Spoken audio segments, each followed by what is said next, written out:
The first time I saw the video, I thought it was a mistake. Cora's laptop had frozen 10 minutes before her big quarterly presentation. She was pacing the kitchen, muttering about slides not syncing and files disappearing. I offered to help. "Just back it up to the drive," she said, tossing the silver laptop onto the counter. "Everything's in the work folder." I plugged it in, opened Finder, and started dragging files. That's when I saw it, nested deep inside a folder labeled Work Trips, buried under layers of subfolders named with random dates and acronyms. There was a video file, then another, and another. They weren't work videos. My name's Sylvester. I'm an architect. I design buildings that are supposed to last. Foundations, steel, glass, meant to hold up under pressure. I thought my marriage was built the same way. I clicked the first video. The camera was shaky at first, then it steadied. Hotel room. Bed. Cora, wearing a silk robe, laughing. A man's voice off-screen. "Say hi to your husband." She looked directly into the lens. "Hi, babe," she said, grinning. "Wish you were here." Then Alex stepped into frame. I knew him, her boss. I'd shaken his hand at a fundraiser last year. He gave me a bottle of aged bourbon for my birthday once. The kind of guy who always smelled like cedar and expensive lies. In the video, he kissed her neck.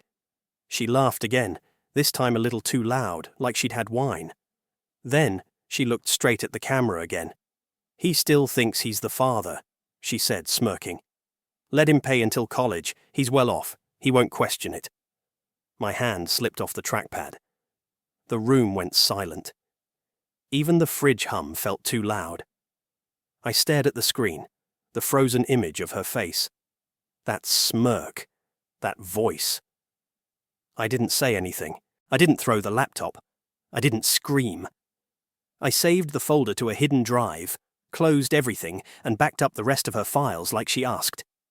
"Got it," I said when she came back into the room, heels clicking across the tile. "All backed up." "Lifesaver," she smiled, kissing my cheek. "You're the best, babe." I nodded. That night, I stood in Eli's room. He was asleep, curled up with his stuffed dinosaur, breathing slow and soft. A nightlight glowed blue against the wall. I used to think that light was calming. Now it just made everything look cold. I leaned against the doorframe and watched him. 4 years old. My son. Or the boy I thought was my son. He'd been born with a full head of dark hair. Cora joked he looked like a little professor. I changed every diaper. I held him through every fever. I read him the same bedtime book every night for 2 years. The Little Blue Truck. I used to think I'd die for him. Now I didn't know what I was supposed to feel. The next morning, I made pancakes. Cora was on a call in the living room, pacing in yoga pants and a messy bun, talking about brand metrics. Eli sat at the counter, legs swinging, syrup on his chin. "More blueberries?" I asked. He nodded, mouth full. "Yes, please." I smiled and handed him the bowl. My hands didn't shake. My voice didn't crack. I was calm. Too calm. Cora walked in, still on her call, and ruffled my hair as she passed.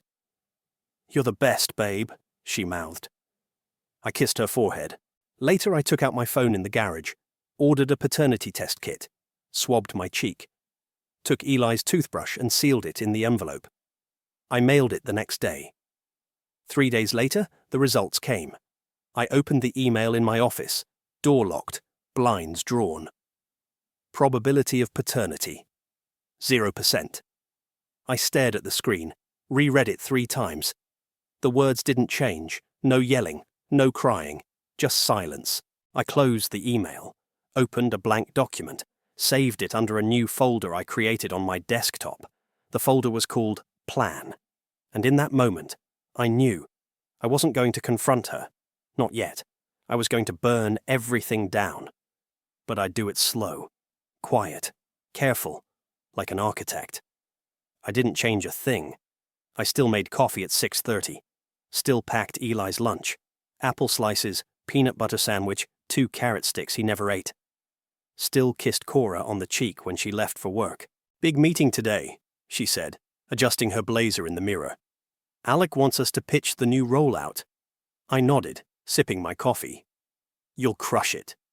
She smiled at me, the same smile that used to mean something. "Thanks, babe." I watched her walk out the door like I hadn't seen her on camera with him. Like I hadn't heard her say I was just a wallet with a heartbeat. The test kit had been easy. Just some swabs, a little spit, and a toothbrush I accidentally mixed up. The hard part was waiting. 3 days later, I got the email. I didn't open it right away. I waited until Eli was asleep, until the house was quiet. I sat in the garage with the laptop on my knees and a beer in my hand. I clicked it. Probability of paternity, 0%. That was it. No fanfare, no explanation, just a number, a 0. I stared at the screen. My face didn't move. My hands didn't twitch. Then I closed the laptop, walked back inside, and tucked Eli in again. He stirred as I pulled the blanket up. "Daddy?" he mumbled. "Yeah, bud?" "Can you leave the light on?" "Of course." I kissed his forehead and stood there for a second, watching his chest rise and fall. He looked just like her. Same mouth, same lashes. I walked out and closed the door behind me. The next morning I opened the folder labeled Plan. I started with a list. Secure evidence, legal consultation, financial protection, custody research, timeline of work trips. I didn't know exactly where it would lead, but I knew what I wanted. The truth. All of it. Not just the affair, not just the paternity. I wanted to know how deep the rot went. That afternoon I called my sister. Lauren's a lawyer, smart, sharp, and rarely sentimental. She picked up on the second ring. "Hey," she said. "Everything okay?" "I need to talk to you," I said, privately. There was a pause. "Your place or mine?" "Yours. Tonight." Lauren poured 2 glasses of wine and handed me one. "You're scaring me." I slid the USB drive across the table. "Watch that first." She plugged it into her laptop and clicked the video. Her face didn't move until the part where Cora looked into the camera. "He still thinks he's the father." Lauren paused the video. "Jesus." I nodded. "I got the test. He's not mine." She leaned back in her chair, rubbing her eyes. "You want a divorce?" "I want everything. Custody, the house. I want to make sure she doesn't get a cent more than she's legally owed."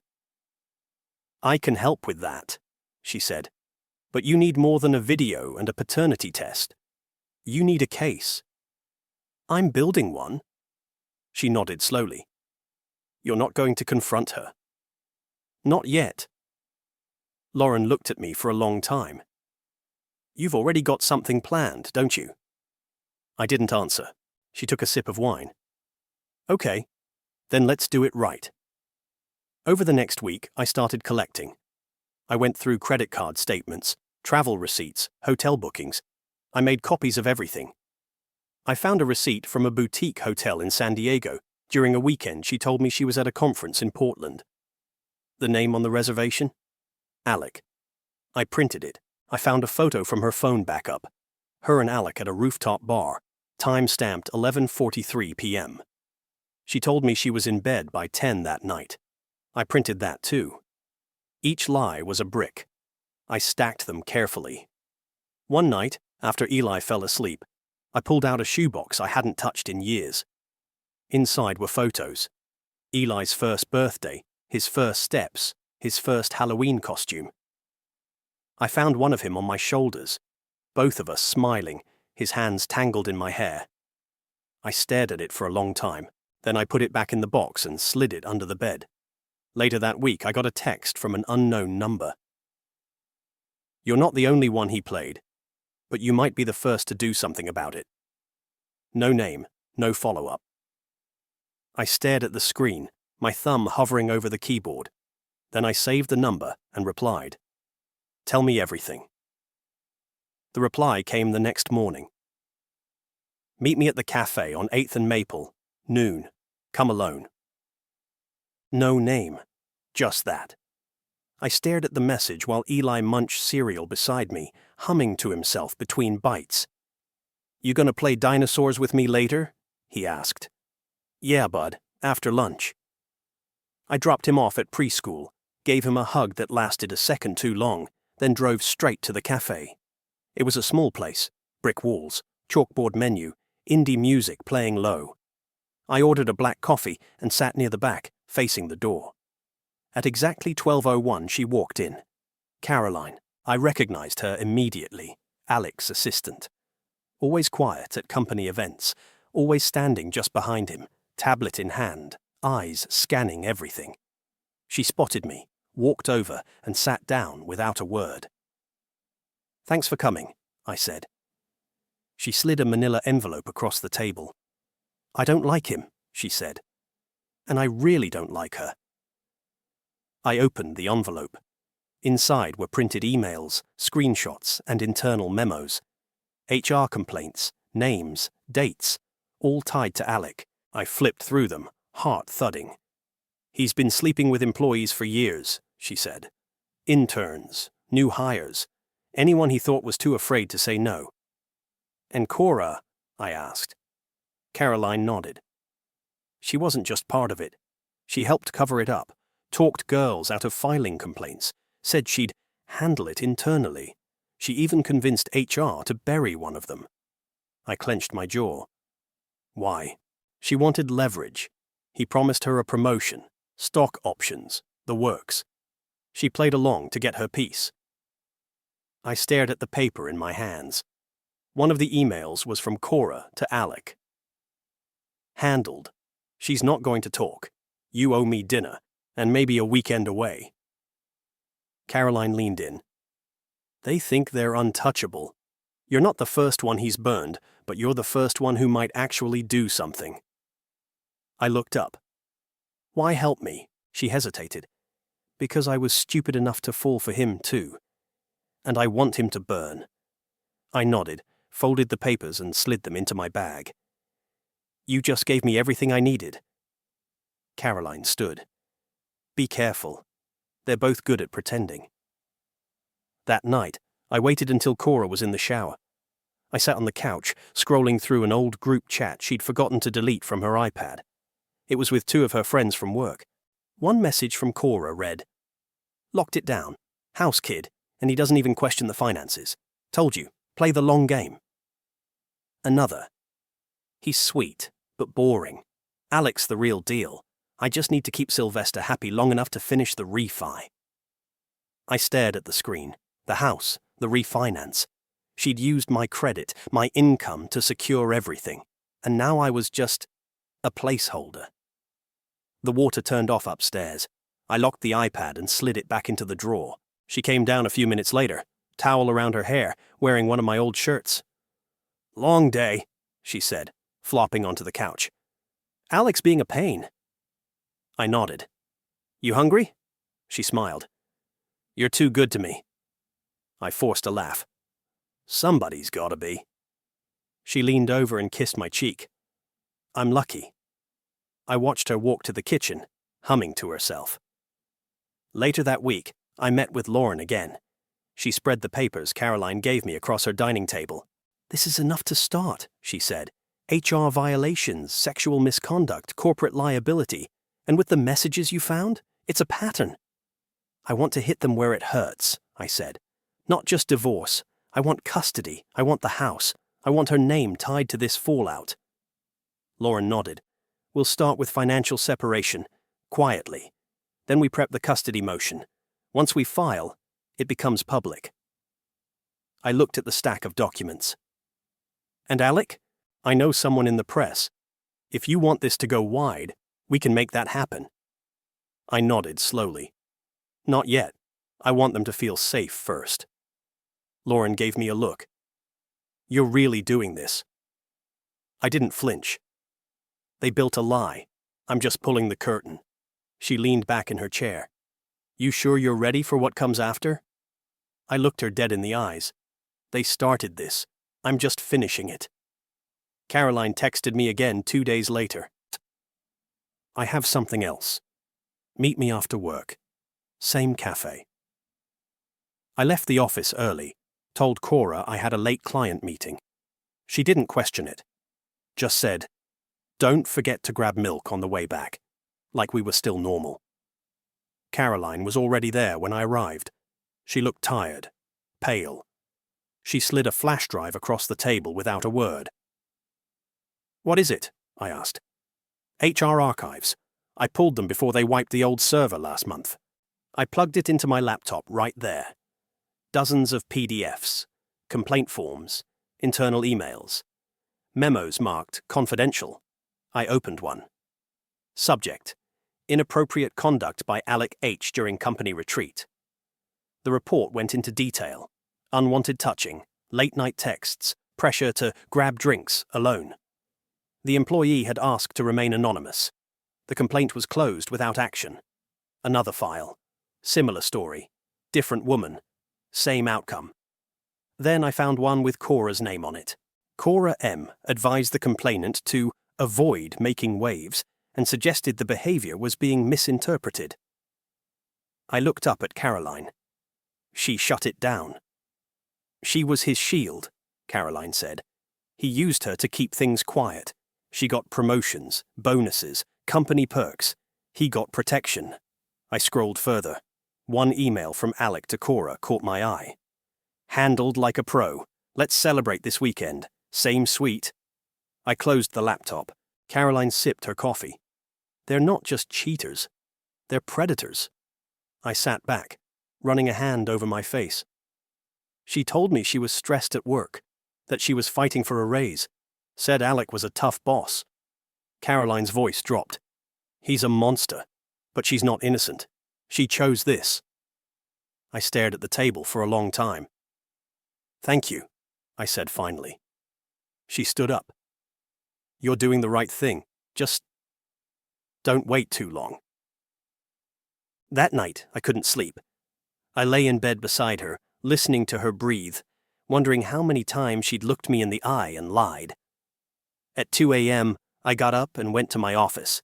I opened the flash drive again, read every report, every email, every name. Then I found a chat log, an old one from a backup Caroline had pulled. It was between Cora and one of her friends. The messages were short, casual, but one line stopped me cold. "He's not the love of my life. He's the plan." Another message. "Once the house is in both names and the kids locked in, I'm golden. He'll never leave." I sat there staring at the screen, my hands clenched so tight my knuckles cracked. I wasn't her partner. I was her insurance policy. The next morning, I dropped Eli off at school, then drove straight to Lauren's office. She took one look at my face and said, "What happened?" I handed her the flash drive. She didn't just cheat. She helped him cover up sexual harassment. She manipulated me into buying the house, having a kid, locking in finances. All of it was calculated. Lauren plugged it in, brows furrowing as she clicked through the files. "Jesus," she muttered. "This is enough for a full-blown investigation. If this goes public..." "I want it all to go public," I said. "But not yet." She looked at me. "You're still planning something." I nodded. "I want them exposed, in front of everyone. No more secrets, no more hiding." She leaned back in her chair. "Then we need to time this perfectly.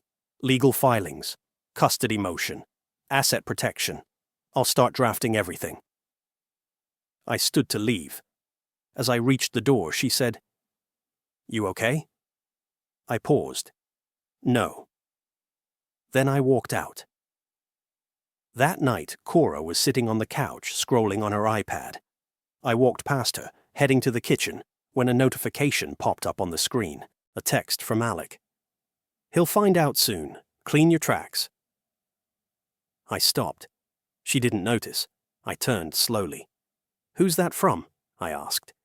She looked up, startled. "What?" "Your iPad. Just buzzed. Who's Alec warning you about?" Her face froze for half a second. Then she laughed. "Work stuff. Don't worry about it." I smiled. "Right. Work stuff." She went back to scrolling. I stood there watching her. She had no idea.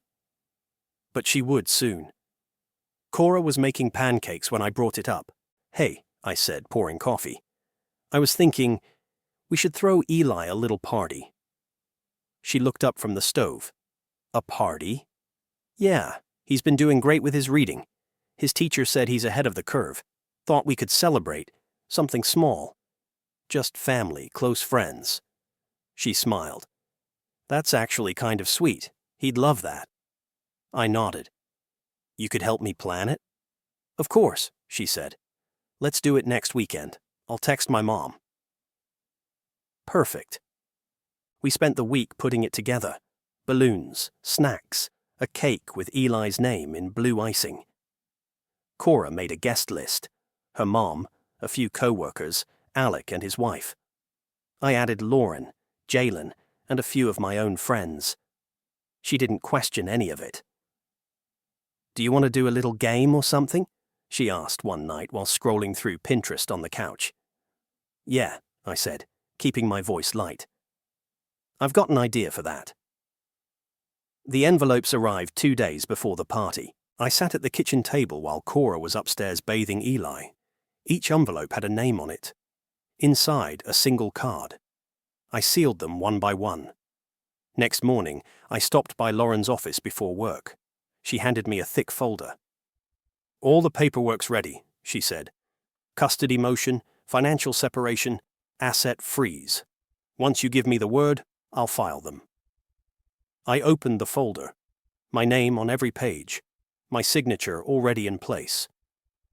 "Thank you," I said. She gave me a look. "You sure you want to do this at the party?" "They deserve to see it all. Together." She nodded. "Then I'll be there." The night before the party, I sat on the floor of Eli's room while he built a tower out of blocks. "You excited for tomorrow, bud?" I asked.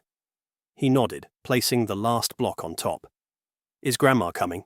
"She is." "And Uncle Jalen?" "Yep, everyone's coming." He smiled. "Even Mummy's boss?" I paused. "Yeah, even him." He looked up. "Do I have to wear the itchy shirt?" I laughed. "No, you can wear the dinosaur one." "Good," he said, knocking his tower over. Later that night, Cora came into the bedroom wearing a silk robe, glass of wine in hand.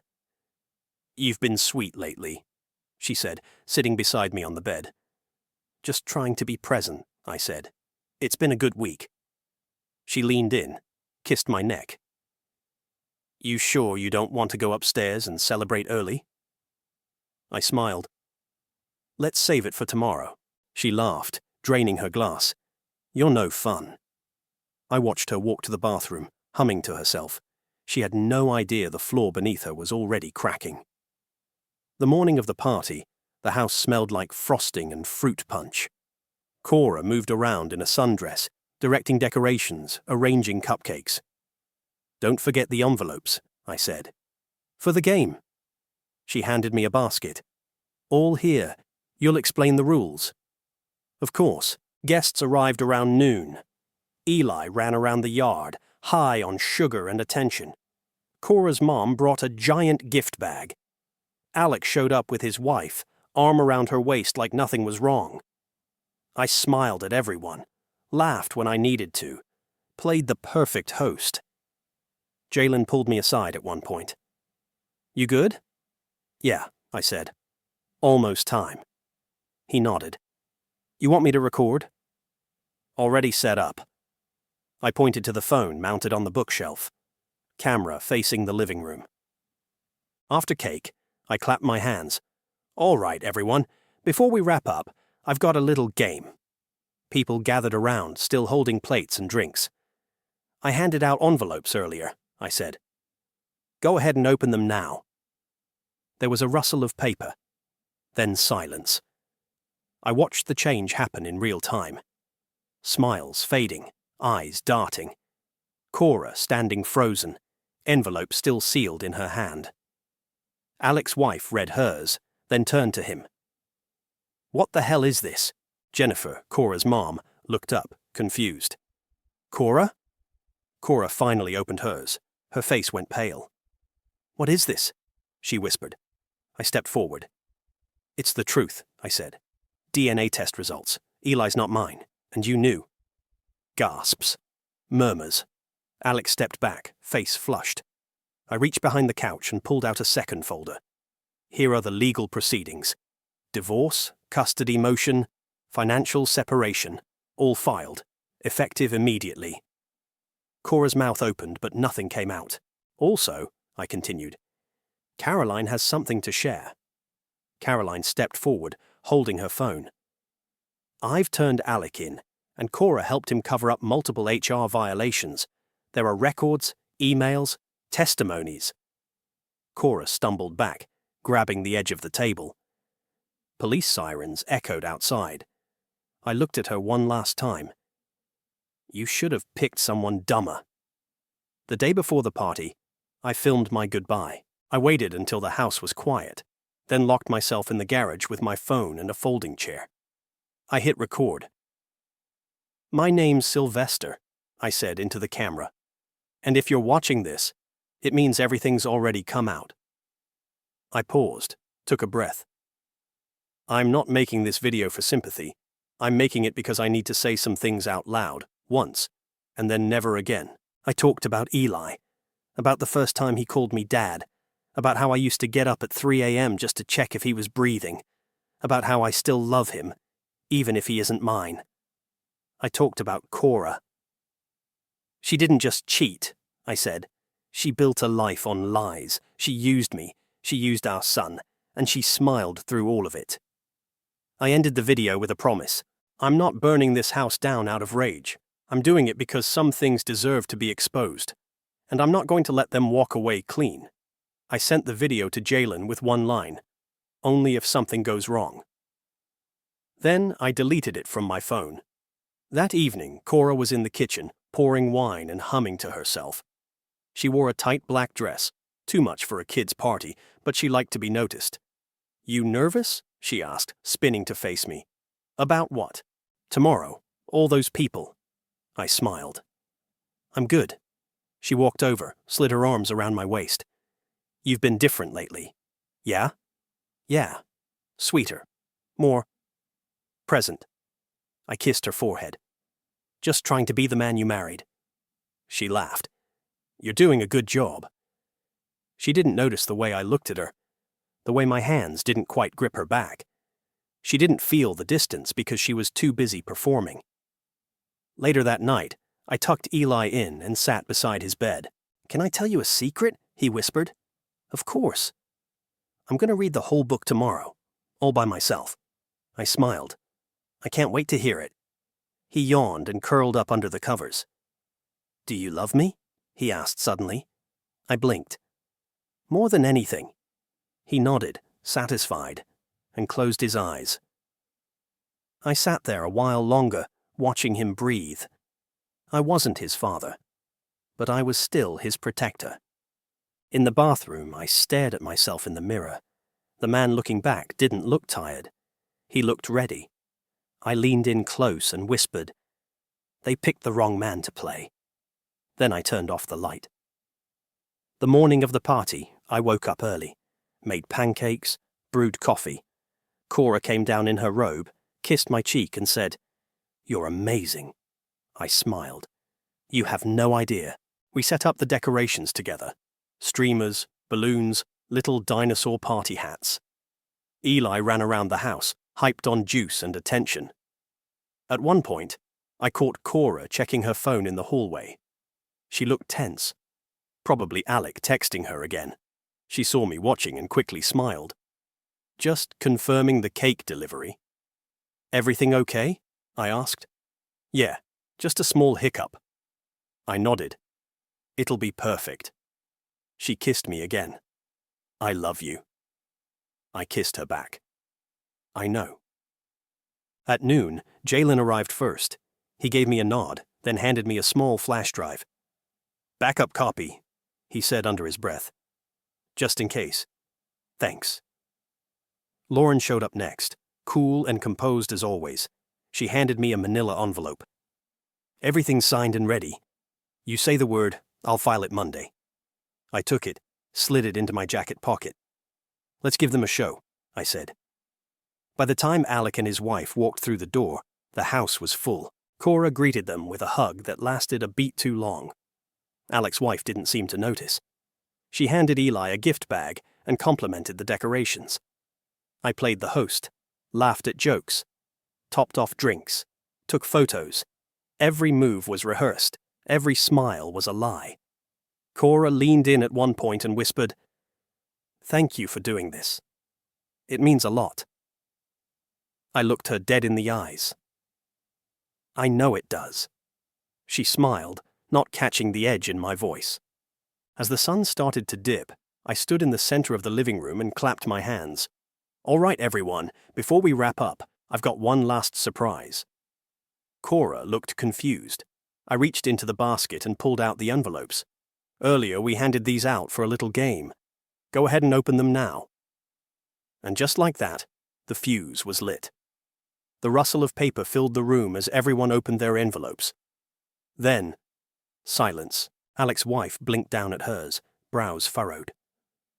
Lauren stood still, watching Cora. Jalen had his phone out, recording. Cora held her envelope unopened, her knuckles white. "What is this?" Jennifer asked, voice sharp. What is this?" Alec's wife turned to him. "Is this a joke?" Alec took a step back, eyes darting. I don't know what this is."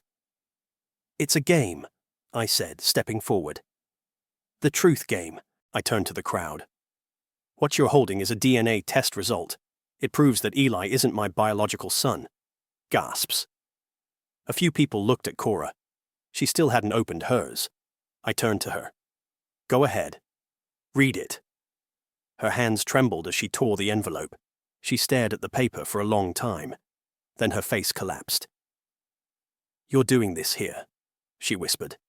"At his party." "No," I said. "You did this." "I'm just pulling back the curtain." Alec's wife shoved her envelope into his chest. "You told me you stopped seeing her years ago." He stammered. "I didn't know this was—" "You didn't know?" she snapped.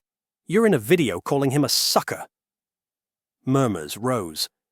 Cora's mom was shaking her head, backing away. "Cora," she said, "tell me this isn't true." Cora opened her mouth, but nothing came out. I reached behind the couch and pulled out a second folder. "There's more." I handed it to Lauren, who stepped forward. "These are legal documents," she said. "Effective Monday, Sylvester is filing for divorce.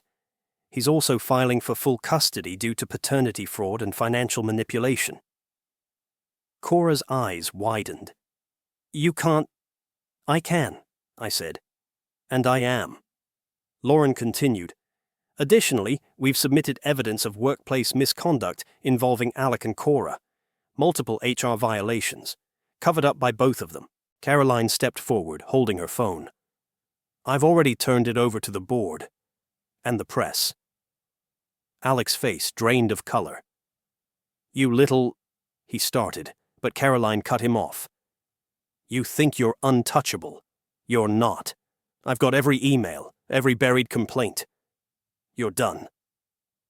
Alec turned to leave, but two uniformed officers stepped through the front door. "Mr. Alec?" one said. "We need to speak with you outside." He froze, then, without a word, walked out with them. Cora looked around the room, her perfect world crumbling. "You planned this," she said, voice cracking. "You planned all of this." I nodded. "Down to the minute." "You used our son." "No," I cut in. "You did. You used him to trap me. You used me for money, for status, for a mortgage. I loved that boy. And you made a joke out of it." She stepped toward me, eyes wild. "We can fix this." "We're past fixing," I said. "This is the consequence." She looked around, at her mother, at her friends, at the co-workers now whispering behind hands. No one moved to help her. "I loved you," she said. "No," I said. "You loved what I gave you." She collapsed into a chair, shaking. I turned to the room. Thank you all for coming. Sorry the party took a turn. Then I walked upstairs, left them all behind in the wreckage. I found Eli in his room, sitting on the floor, playing with his blocks. Hey, bud. He looked up. Is the party over? Yeah, just about. Did I do something wrong? I knelt beside him. No, not at all. You were perfect. He smiled. I read the whole book to Grandma. I'm proud of you. He leaned against me, small and warm. I held him tighter than I ever had. Can we still have pancakes tomorrow? Always, I said. Downstairs the chaos continued. Voices rising, footsteps, the front door slamming. But in that room, with Eli in my arms, it was quiet. And for the first time in a long time, I could breathe. The morning after the party, I woke up to silence. No Cora humming in the kitchen, no clinking dishes, just the soft sound of Eli breathing through the baby monitor. I got up, made coffee, and sat at the kitchen table. The house still smelled faintly of frosting and chaos. Jalen walked in through the back door without knocking. You okay? He asked, setting down a brown paper bag. Define okay. He pulled out 2 breakfast sandwiches. You blew up your life in front of 40 people. I'd say that earns you bacon and egg. I took one and nodded. Thanks. He sat across from me. It's all over the news. Caroline dropped everything. Alec's company is scrambling. HR scandal, pending lawsuits, stocks already dropping. I chewed slowly. And Cora? Her mum took her in. She's not talking to anyone. Word is, she's on unpaid leave while they investigate. I sipped my coffee. She'll be lucky if she doesn't get charged. Jalen leaned back. You did it, man. You actually did it. I looked out the window. Eli was in the yard, chasing a bubble machine. It's not over yet. By noon, Lauren called. Judge signed the emergency custody order, she said. You're officially Eli's guardian until the full hearing. I closed my eyes. Thank you. I also filed the fraud claim. If the court agrees she misrepresented paternity for financial gain, you'll be entitled to full asset recovery. That includes the house. And the divorce. Filed. She hasn't responded yet. She's got 30 days. I nodded. Let me know if she does. Lauren paused. You did good, Sil. You stayed calm. You did it smart. Didn't feel calm. Didn't need to be. You just needed to be right. That evening, I took Eli to the beach. He ran ahead, barefoot in the sand, chasing seagulls and laughing. I walked behind him, hands in my pockets. Jalen joined me, holding 2 bottled waters. Feels weird, huh? Like standing in the rubble. Yeah, but you're still standing. I nodded. We watched the sun dip low, turning the sky orange. You think she'll try to fight for him? Jalen asked. Maybe. But she won't win. She's still his mom. No, I said. She's his mother. I'm his dad. Jalen didn't argue. We stood there for a long time, watching Eli build a crooked sandcastle. Not all fires scream when they burn, I said quietly. Some just swallow oxygen and wait. Jalen looked over. You writing poetry now? I laughed. Just thinking out loud. Back home, I gave Eli a bath, read him 2 stories, and tucked him in. Can I stay here forever? He asked. I brushed his hair back. You can stay as long as you want. He smiled and closed his eyes. I sat beside his bed until he fell asleep. The doorbell rang just after 10. I opened it to find a man in a brown jacket holding a padded envelope. Delivery for Sylvester? I nodded. He handed it over and left without a word. I closed the door, sat on the couch, and opened the envelope. Inside was a single sheet of paper. Handwritten. Cora wasn't who you should have feared most. No signature, no return address. I stared at the words for a long time. Then I folded the letter, slid it into the drawer beside the couch, and turned off the light. Whatever came next, I'd be ready. But for now, the house was quiet. And the truth had finally come home.